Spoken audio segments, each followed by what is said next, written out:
5 years ago, my wife and I raised capital, and we bought a business that had been in operation for 35 years. There were 30 people on the team, and we were coming in new to the industry and new to the area. And so we had a lot of decisions in front of us. I came in with a number of well-intentioned but unfounded ideas for changes that we could enact at the company. And one of the best things we did early on was to sit on our hands, so to speak, and not make any key changes in the first 6 months. I tried to spend as much of that time as I could listening to our 30 team members, trying to get an understanding about themselves, the business, what was and wasn't working, and also just to earn their trust and get to know them better. Getting buy-in from the team, getting input is not only extremely valuable to guide that decision-making process, but is hugely valuable after the rollout of those decisions. But nevertheless, there's been a number of times where we've made a decision and people have been unhappy at first. And it goes back to the realization that, in general, change is viewed skeptically.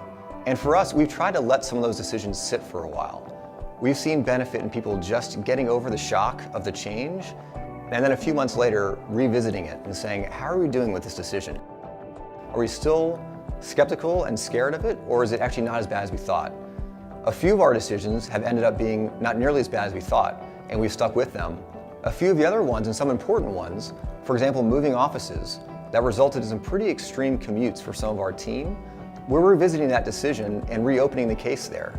It's been challenging to know when to hold firm and say, the decision needs to be mine, it needs to be made here, and I'm making it in the best interest of the company, and when to say, you know what, I may have been wrong, and based on what we've learned, perhaps we should revisit that decision and go another direction.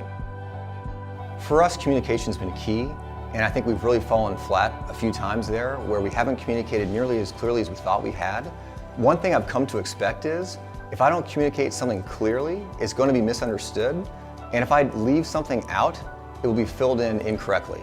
That's happened a number of times, and I'm learning very much how many times we need to communicate our messages from myself and also from the managers down to their teams as well. So they're hearing consistent messaging from me and from the rest of the team.